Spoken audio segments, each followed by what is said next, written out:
அனைவருக்கும் வணக்கம். இன்றைய சிறப்பு நேர்காணலில் நம்மோடு இணைந்திருக்கிறார் மூத்த பத்திரிகையாளர் குபேந்திரன் சார். வணக்கம். வணக்கம். தமிழக வெற்றி கழகத்தில் ஆதவ் அர்ஜுனா இணைந்திருக்கிறார். அவருக்கு தேர்தல் சிறப்பு பிரிவின் பொதுச் செயலாளர் பதவி கொடுக்கப்பட்டிருக்கு. கூட சிடி நிர்மல்குமார், அதுக்கப்புறம் ராஜ்மோகன் உள்ளிட்டவர்களுக்கும் பதவி கொடுக்கப்பட்டிருக்கு. இது தாவேகாக்கு ப்ளஸ் அப்படின்னு பார்க்கலாமா சார்? வளர்ந்து வருகிறது தாவேகா அப்படின்னு சொன்னால் அது மிக இல்லை. காரணம், முதல் முறையாக ஒரு கட்சிக்கு ஒரு கட்டமைப்பு தேவை. அந்த கட்டமைப்பு இன்னும் முழுமையடையலை, அது வேறு விஷயம். இந்த மாவட்ட செலப்பு தான் போட்டுகிட்டே இருக்காங்க, 19 இன்றைக்கி ஒரு வரப்போகுதுன்னு சொன்னார் லிஸ்ட்டு.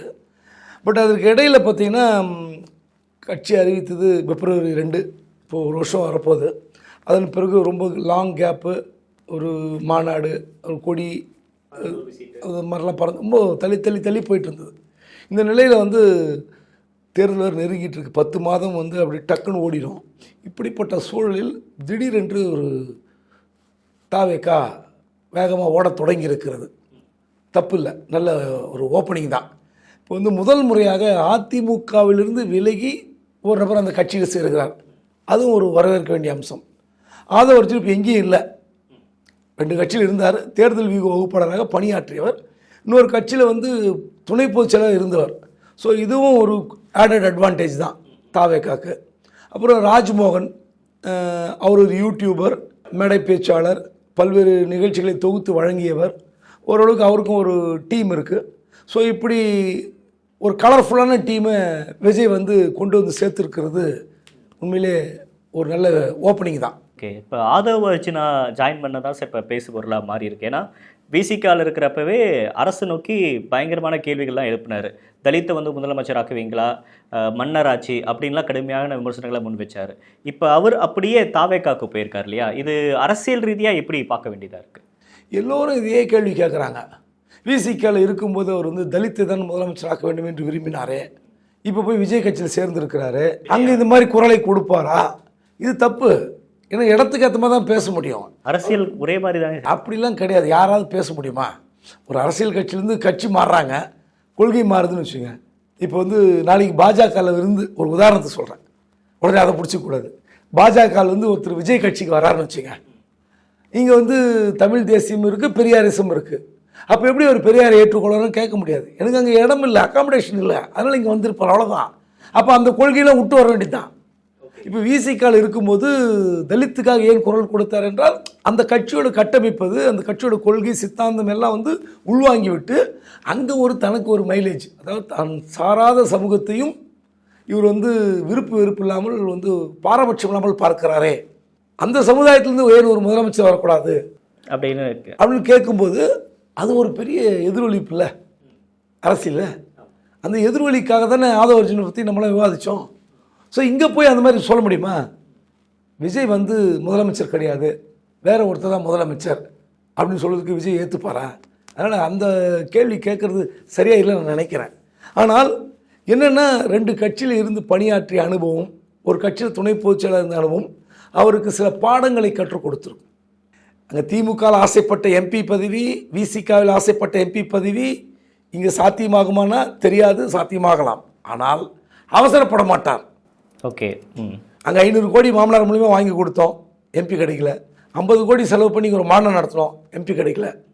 ஆனால் விஜய்கிட்ட இதை விட அதிகமான பணம் வைத்திருப்பார். ஸோ அங்கே பணத்தை வைத்து நீங்கள் விஜயை வளைக்க முடியுமானா முடியாது. அதை மீறி நீங்கள் வேலை செய்தால் இவ்வளோ விஜயை மனம் மகிழ்ந்து, பரவாயில்ல ஆதவுக்கு ஏதோ ஒரு பதவி கொடுக்கணும், இல்லை எம்பி ஆக்கலாம் நினைக்கலாம், அப்போ கூட கிடைக்கலாம். ஸோ அதனால் இப்போ அந்த குரலை எழுப்புவாரன்னா கிடையாது. நிச்சயமாக அந்த கொள்கை என்ன, விஜய்க்கு என்ன பிடிக்கும், விஜய்க்கு என்ன பிடிக்காது என்பதை முழுசுமாக உள்வாங்கி இறங்கி வேலை பார்த்தா தான் அங்கே நிற்க முடியும். இப்போ திமுக விஜய்க்கு பிடிக்காது, எல்லா மேடைகள்லையும் நம்ம பார்க்குறோம்.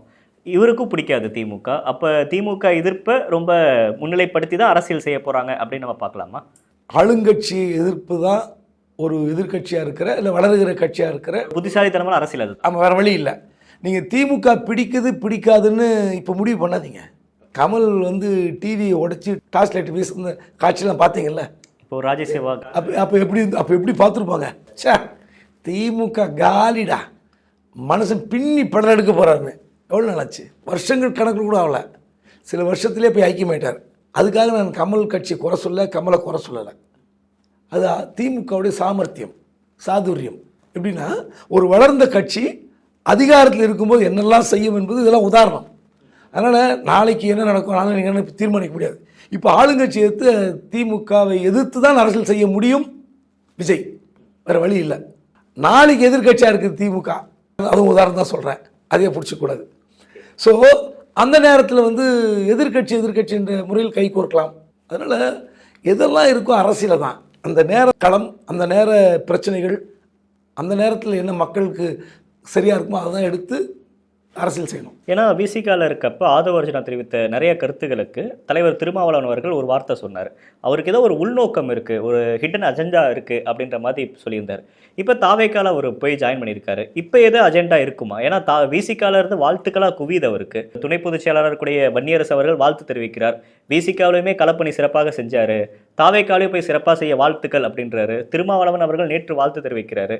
இதையெல்லாம் பார்க்குறப்ப ஏதோ பின்னாடி இருக்கிற மாதிரி தெரியுது சார். நீங்கள் எப்படி யூகிக்கிறீங்க? அதாவது உள்நோக்கம் இருக்கிறது என்று திருமாவளவன் எந்த கோணத்தில் பேசினார் என்பது நீங்கள் கேட்குறீங்க. அவருக்கு வேற உள்நோக்கம் இருக்குது. அதாவது எனக்கு ஒரு நல்ல நோக்கம் இருக்குது, எனக்கு எதிராக வேலை பார்க்குறாருன்னு திருமாவளவன் சொன்னதாக புரிந்து கொள்வதா, அல்லது திருமாவளவன் அன்று யூகித்தார்ல ஆதவுக்கு ஒரு உள்நோக்கம் இருக்கிறது அப்படின்னு சொன்னார்ல, அப்போது திருமா சொல்லி இந்த மாதிரிலாம் பிரச்சனை பண்ணு, கட்சி விட்டு வெளியே போய் விஜய் கட்சியிலே சேரு, அதுக்கப்புறம் என்னை இழுத்துரு, ரெண்டு கட்சியும் ஒன்றா இல்லைன்னு சொல்கிறாரா? எப்படி எடுத்துக்கிறது? அந்த உள்நோக்கத்துக்கு என்னுடைய விளக்கமாக நான் சொல்கிறேன். திரும்ப சொன்ன உள்நோக்கம் எனக்கு எதிராக செயல்படுகிறாரா அல்லது என் திட்டத்தின்படி செயல்படுகிறாரா? நான் புரிஞ்சுக்கிறேன், இப்படி புரிஞ்சுக்கிறேன். சரியா? ஓகே. உங்கள் கட்சியாக வேலை பார்த்தவர், உங்கள் கட்சி சித்தாந்தம் ஒரு தலித் வந்து முதலமைச்சராகணும் உங்கள் சித்தாந்தம். ஆனால் 8 பக்க அறிக்கை விட்டார் ஒரு நள்ளிரவு நேரத்தில் திரும்ப. அப்போ கூட ஆதவ அர்ஜுனா ரொம்ப டைரக்ட் அட்டாக் பண்ணல. என்னை சிலர் பகடை காயாக பயன்படுத்த நான் விரும்பவில்லை அப்படி தான் சொன்னார். 2 நாள் முன்னாடி கூட்டத்தில் கூட பேசி நான் இல்லைன்னு சொல்ல. இப்போ திமுக கூட்டத்தில் ஸ்ட்ராங்காக இருக்கார். ஆனால் 2026 என்ன நடக்கும் தெரியாது.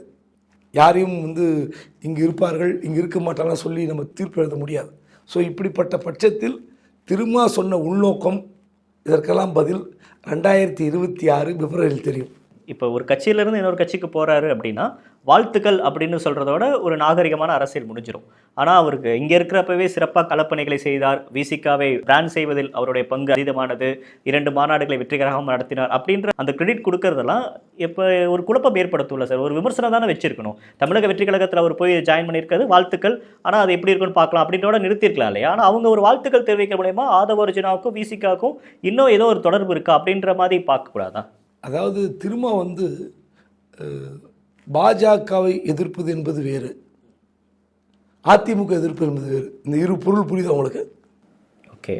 இப்போது பாஜகவை சனாதன விஷயத்தில் எதிர்ப்பார், கடுமையாக எதிர்ப்பார். அதிமுக அந்த மாதிரி எதிர்ப்பாரா?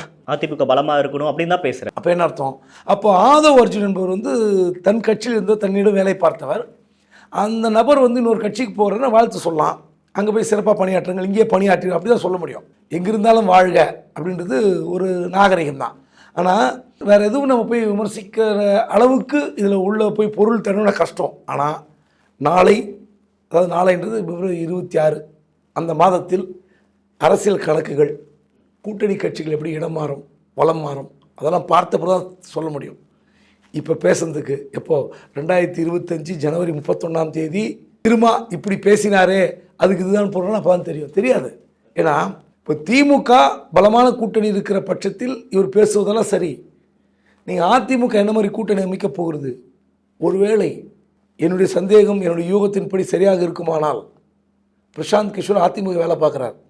அங்கே அதிமுகவில் ஒரு இளம் தலைமுறை விளையாட்டு பிரிவுன்னு தொடங்கி அந்த பிரிவுக்கு ஆதவ அர்ஜுனா தலைவராக வரப்போகிறார் அப்படின்னு எதிர்பார்த்த வேளையில் திடீரென்று அங்கே போய் சேர்கிறார்.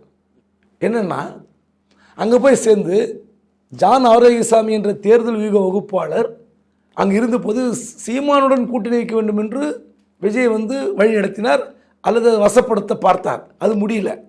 அதன் பிறகு அதிமுகவுடன் சேருவதற்கு ஜான் ஆரோக்கியசாமி விருப்பம் இல்லைன்னு நினைக்கிறேன். ஸோ இப்படிப்பட்ட சூழலில் ஒரு குழப்பமான நிலை விஜய்க்கு.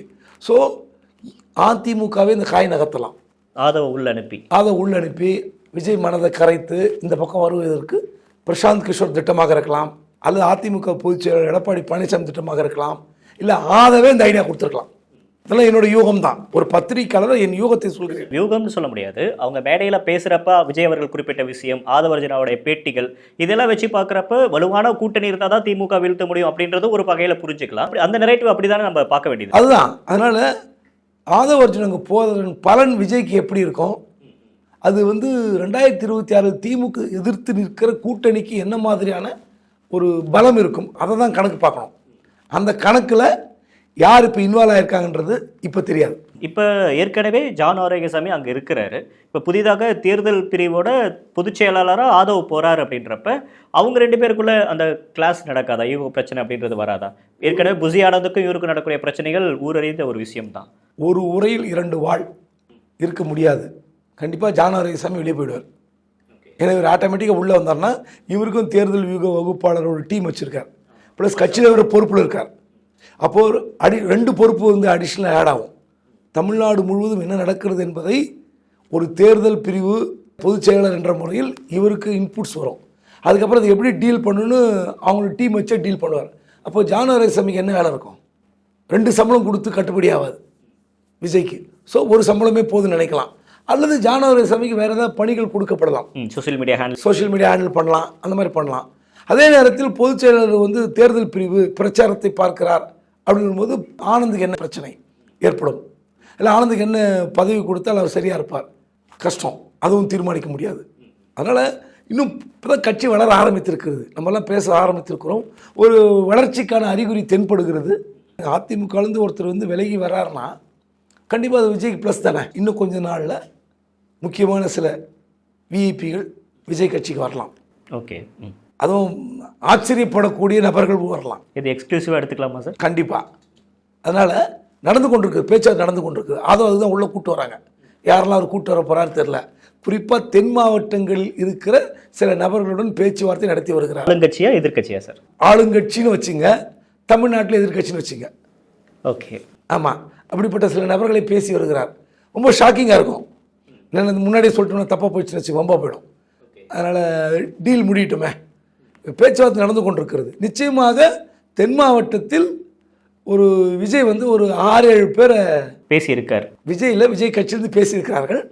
எப்படி அந்த கட்சியில் சேர்றதுக்கு வாய்ப்பு அதிகம். நீங்கள் ஆரம்பத்தில் பேசுகிறப்ப சொன்னீங்க வேகம் எடுத்திருக்கிறது தாவேக்காக்கு ப்ளஸ் தான் அப்படின்னு. கடந்த பேட்டிகளை நீங்கள் குறிப்பிட்றப்ப இதுக்கு அரசியலுக்கான ஒரு சம்பிரதாயமே விஜய் அவர்கள்ட்ட இல்லை. களத்துக்கு போகணும், மக்களை சந்திக்கணும், மாவட்ட செயலாளரோட கனெக்ஷனில் இருக்கணும், மாவட்ட செயலாளர்கள் மக்களோட இருக்கணும் அப்படின்னு பல விஷயங்களை குறிப்பிட்டீங்க. இது எல்லாமே இப்போ இந்த ஒரு 3 பேர் சேர்ந்துருக்காங்க, ஆதவர்ஜனாக்கு ஒரு பெரிய பொறுப்பு கொடுத்துருக்காங்க. இதெல்லாம் தாவேக்காவை மக்கள்கிட்ட கொண்டு போய் சேர்க்கறதுக்கு இன்னும் ஒரு உத்வேகமாக பார்க்கலாமா?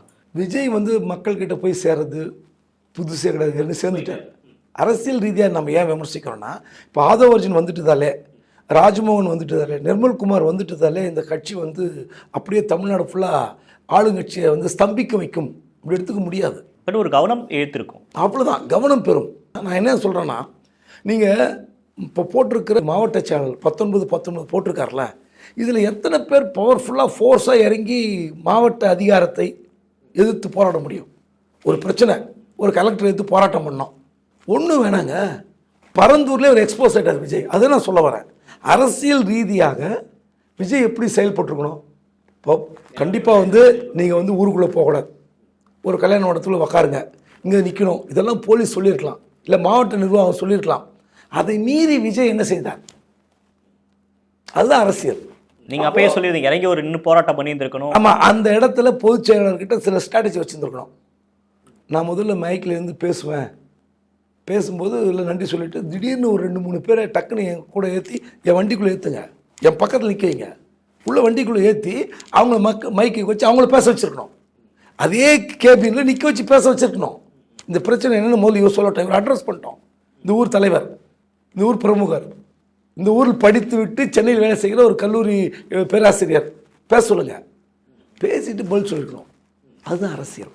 இப்போ இன்னொரு முக்கியமான விஷயம் சார், சிடி நிர்மல்குமார் பாஜகவில் இருந்தார், அதிமுகவில் இருந்தார், தற்போது தாவேக்கா.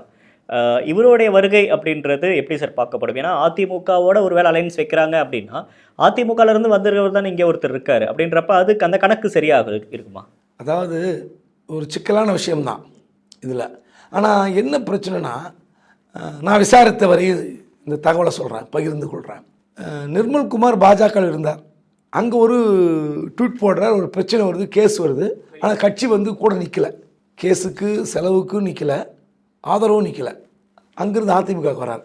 சரி, அதிமுக வந்த பிறகு வேகமாக செயல்படுறார். மீடியாவில் கடுமையான நெட்வொர்க் வச்சுருக்கார். அவர் வந்து எடப்பாடி பழனிசாமி கட்சியுடைய ஒரு மிகப்பெரிய இடத்துல வந்து அவர் கொண்டு போய் சேர்க்குது. ஆனால் அந்த கட்சியினுடைய ஐடி விங் பார்க்குற ராஜ் சத்தியனுக்கும் இவருக்கும் பயங்கரமான சண்டைங்கிறாங்க. 2 பேரும் ஒரே மாவட்டம். அந்த இடத்துலேருந்து வரும்போது இவர் போடுற ட்வீட்டை ரீட்வீட் பண்ண வேண்டாம்னு சொல்லி ராஜ் சத்தியனுக்கு கீழே இருக்கிற பிரமுகர்கள், ஐடி விங் பொறுப்பாளர்கள் சொல்கிறாங்க. ஸோ இப்போ என்ன சண்டை வருதுன்னா, நான் முக்கியமான விஷயத்தை ட்ரோல் பண்ணுறேன், இதை வச்சு ட்ரோல் பண்ணாமல் விட்டுறாங்க, இதை அவாய்ட் பண்ணுறாங்க அப்படின்னு இவர் போய் சொல்கிறார். ஸோ இந்த சண்டை வலுத்து கொண்டே இருக்கிறது. ரெண்டாவது, மெயின் ஸ்ட்ரீம் பாலிடிக்ஸில் நான் வரணும்னு ஆசைப்பட்றேன்னு போய் சொல்கிறார். என்ன ஐடி விங்கில் அடைக்கிறாதீங்க, ஏற்கனவே பாஜகவில் ஐடி விங்கிலே இருந்தேன், திரும்ப வந்து ஏடிஎம்கேல ஐடி விங்கிலே மாட்டிக்கிறேன். இப்போ விஜய் கட்சியில் ஒரு பெரிய ஓப்பனிங். ஆனால் ஐடி விங்கில் கிடைத்தாலும் இப்போ போய் சேரும்போது ரொம்ப சீனியர் ஆகிடுவார். இவர் பின்னாடி அடுத்தடுத்து வரும்போது இவர் கட்சியில் சீனியர் ஆகிடுவார். இவருக்கு ஒரு வேறு மாவட்ட பாலிடிக்ஸ் ஏதாவது கிடைக்கும், ஓப்பனிங் கிடைக்கும். ஒருவேளை நீங்கள் கேட்ட கேள்வி, அதிமுகவுடன் கூட்டணிக்கு வந்தால் இவர் நிலைமை என்ன? ஒன்றும் ஆகாது. ஓகே. இவருக்கு எத்தனை சீட்டு கிடைக்கிறாங்களோ இவருக்கு எம்எல்ஏ சீட்டு கொடுக்கணும் விஜய் விரும்பினால் கொடுக்கலாம், எடப்பாடி தடுக்க முடியாது. சரி, இவர் எங்கள் கேண்டிடேட், உங்கள் கட்சியில் இருந்திருக்கலாம், கொடுங்கன்னு வாங்கிக்கலாம், அது ஒன்றும் தப்பு கிடையாது. ஸோ அதனால் நிர்மல்குமாருக்கு உடனடி பாதிப்பு வந்து வருவதற்கு வாய்ப்பில்லை. சார், இப்போ ஓவராலாக இப்போ தமிழக வெற்றி கழகத்தில் மாவட்ட செயலாளர்கள் ஒரு பக்கம் போடுறாங்க, பூத் கமிட்டியில் நிர்வாகிகள் நியமிக்கிறாங்க, அப்புறம் விஜய் அடுத்தடுத்து இன்னும் மாநாடு மண்டல் வாரியாக பயணம் செய்ய போகிறாரு அப்படின்ற மாதிரி தகவல் வருது. இப்போ ஒரு ஆதவர்ஜனாலேருந்து இவங்களாம் ஜாயின் பண்ணியிருக்காங்க. இதெல்லாம் மற்ற கட்சிகள் எப்படி சார் பார்ப்பாங்க? குறிப்பாக ஆளுங்கட்சியாக இருக்கக்கூடிய திமுக இதை எப்படி எதிர்கொள்வாங்க?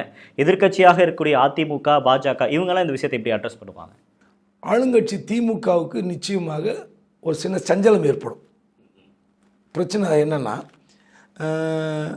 அவர் ஒன்றும் முற்று முதலாக திமுகவுடைய கொள்கையில் எதிர்ப்பவர் அல்ல. விஜய் திமுக கொள்கையில் எதிர்ப்பவர். திமுக கொள்கை சித்தாந்தத்தை அவர் ஏற்றுக்கொள்கிறார். பெரியாரை ஏற்றுக்கொள்கிறார், அம்பேத்கரை ஏற்றுக்கொள்கிறார், கவர்னர் வேண்டான்னு சொல்கிறத ஏற்றுக்கிறார். அப்படி பார்க்கும்போது ஒரு பெரிய வித்தியாசம் கிடையாது. ஆனால் தமிழ்நாடு முழுவதும் 8லேருந்து ஒரு 10-12% ஓட் பேங்க்கு நிச்சயமாக விஜய்க்கு வரும் என்பது எல்லோருடைய கணிப்பு, கணக்கு. அது குறையலாம், கூடவும் செய்யலாம். இப்படி இருக்கிற பட்சத்தில் திமுகவுக்கு ஒரு ஜெர்க்கு வரும். ஸோ இந்த நேரத்தில் விஜய் தலைமையிலான ஒரு அணி வந்தால் அது என்ன மாதிரி பாதிப்பு ஏற்படுத்தும் கண்டிப்பாக அவங்களும் கணக்கு போடுவாங்க. ஆனால் அதிமுகவை நீங்கள் கேட்குறத பார்த்தா அதிமுக இதுவரை விஜய் விமர்சிக்கவே இல்லை. விஜய் கட்சியும் அதிமுக பெருசாக விமர்சிக்கலை, ஆளுங்கட்சி மட்டும் தான் விமர்சிக்கிறார்கள். ஸோ அதிமுகவுக்கு வந்து கூட்டணிக்கு வரலாம். ஒருவேளை வராமல் போய் தனி அணினாலும் அவங்கள திமுகவுடைய ஓட்டு பாதிக்கும், நம்ம வேறு மாதிரி பலமான அணி அமைக்கிறதுக்கு அவங்க தயாராவாங்க, அவ்வளோதான். பாஜகவுக்கு தான் அதிகமான நெருக்கடி ஏற்படும் விஜய் வருகைக்கு அப்புறம். அடுத்து நாம் தமிழருக்கு நெருக்கடி. இந்த 2 கட்சி தான் விஜய் வருகையால் அதிக நெருக்கடிக்கு உள்ள ஒரு கட்சி 2 கட்சி தான். இப்போ நிறைய விஷயங்கள் நீங்கள் குறிப்பிட்டு பேசுனீங்க சார். தமிழக வெற்றி கழகம் இனி வரக்கூடிய காலகட்டங்களில் எப்படி அரசியல் ரீதியாக இயங்க போகிறாங்க அப்படின்ற கருத்துக்களையும் பதிவு செஞ்சீங்க. நேரம் கொடுத்தமைக்கு நன்றி. Thank you sir. நன்றி.